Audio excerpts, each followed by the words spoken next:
We were then contacted by telephone by this man's secretary. This is the ambassador to Belgium in The Hague. And this fellow had a meeting with us to tell us some pathways and give us some ideas on the development of statehood at the international level. So we were getting guidance.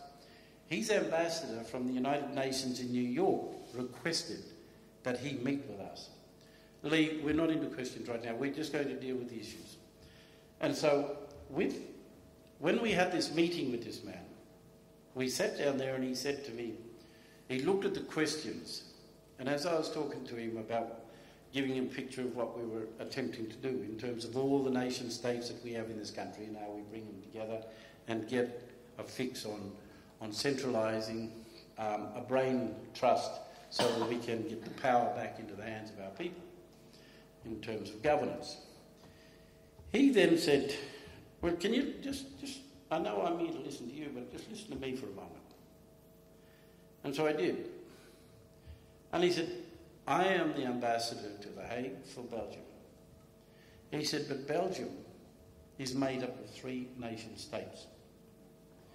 We don't have, and this is his words, we don't have a central government like Australia. He said, we have one there, which is only a pseudo government. And as we say here down this way, is a gammon one. They got no real power. That government up here, that looks like the state of Belgium, is only a figurehead organisation that deals with trade and commerce, international diplomacy, international laws, and also dealing with international trade relationships and monetary systems with the European Union. And they have representation to the Union through that. Now, he said, when issues of international standing comes up or international issues that have to be developed and the state has to make a decision on this, this national body then send that information back down to those 3 nation states because they have their own government, they have their own language. And they send it back down to them for advice, and then they get the advice from those 3 states, and they send it back up to them, and then they send it out to the rest of the world. That's how Belgium operates in today's modern world. Now, so he then said to us, he said, I'm looking at your questions that you raise with the ICJ, the International Court of Justice, about sovereignty and certain right of self-determination. And he said, now let me tell you something. He said, I'm basically going to tell you that everything you're asking has already been asked and answered by the ICJ. So all you're doing is going over what has already been done. He said, just learn it and go back home and exercise it. So, the first thing he talked about was the right of self-determination. And he said, the United Nations Security Council has passed a resolution and sent a question to the ICJ for an opinion on the right of self-determination of the people of Palestine. The International Court of Justice made their observations, considered all the factors, and then made a decision and sent it back to the United Nations, and they said that the people of Palestine have a right to exercise and freely exercise their right of self-determination as independent peoples. And no one can interfere with that. They have that right. The only thing that they're up against now is the might of military. Then the second question that came up, that he said, is the right to free yourself from tyranny, from oppression. And one of the things that we talked about, he said, let me tell you now about Kosovo. Let me tell you about the Albanians. He said, from the war that occurred between Serbia, Croatia, Montenegro, Bosnia-Herzegovina, Yugoslavia, popularly known as the Yugoslavian Wars, what happened there was all those states, the Albanians were sick and tired of being killed and kicked around by the Croats and the Serbians. And so what they did was that they mapped their country. They identified their country, and then they went through a process of declaration of independence. They call it a Unilateral Declaration of Independence, UDI. Yeah? And under the Unilateral Declaration of Independence, Kosovo then gave that to the United Nations. Kosovo, the Albanians. And this war broke out. Anyway, this man happened to help end that war and concluded by negotiating a lot of stuff. That was his role. That's why he knew a lot about it. And so his advice was that in terms of your right of self-determination and your right to freely make these declarations of independence was asked by the Security Council of Kosovo. So the Kosovo people, the Albanians, did their declaration of independence, sent it off to the UN and said, no, we're sick of this, the war broke out. But at the end of that war, they recognised Kosovo, and the ICJ said to the people of Kosovo that if you are oppressed and repressed by laws and you are treated in such a way that you are being killed, it's like genocide, you have a right to free yourself through declarations of independence and take control of yourself and your governing and create governance for yourself and move out of that system that's oppressing you. There's already a law now, the United Nations is dealing with that. And so this man was told to tell me this by the United Nations. And so I'm now telling it to you, that we have the right, but we must take the action of making these unilateral declarations of independence following the process that has now been recognised by international law and accepted by the United Nations. Now I go back here, and this is the way in which you do it.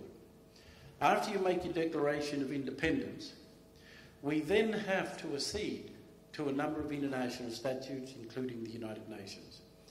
And there is a formula and a process where each nation state then have to accede. And these are instruments of accession. And we have done it, and I think the Murawari have as well now. And so there are instruments of accession which we send to the United Nations. There is also another instrument of accession to the Charter of the United Nations itself. Now, this one, when we accede to the Declaration of Independence, you have to take it, you have to send it to the President of Switzerland, because it was Switzerland where the United Nations was finalised, and they signed the documents there, and the United Nations was formed. We went to Switzerland, to Bern, to the President's office, and I went there and handed the documents to him. Ironically, it was a little white fellow who was in Australia's embassy here for Switzerland. And when he looked at those documents, his mouth dropped, his chin hit the floor, and he said, Australia? And I said, yeah, why not? And so he had real problems with having to deal with this from a group of Aboriginal people acceding to the Charter of the United Nations. He sent it off to his treaty people. He couldn't do anything with it. He had no idea what to do. And so he sent it to his treaty people, and the treaty people then wrote back and said, no, we can't accept this. I wrote back to him about 7 months ago now and said, show me under what law you have the power to reject our accession documents. How do you have the power to do that? Where do you get the power to do that? That was 7 months ago, and I've not heard one thing. I haven't heard a damn thing. And it's the same with the Queen. When we wrote that letter to the Queen, we told her that we are, because in 2010, her Governor-General at her request said there's no treaty, there's nothing, no war declaration, no peace treaty. She wrote to her Governor, and the Governor then wrote to us and said no such documents exist. I wrote to Prime Minister Cameron of London in the Parliament, and he wrote back to me and simply said that I've handed this over to the Colonial Office, to the Foreign Office in London, and the Foreign Office wrote back to me and said no such documents exist. Nothing like that occurred. Yeah? And so I have created a paper trail now a paper trail that shows that England did not follow the procedures under international law to acquire our land. Mabo has said our proprietary interest in this land continues, and it's our law that gives us that interest in this land. Our law, our tribal law, our ancient law. Our ancient law is the law of the land. And so by doing these accessions, then all the country that we claim, and this is a map of my country, and so we claim this country, and we're in the process of doing it, and we're a fair way down the line now.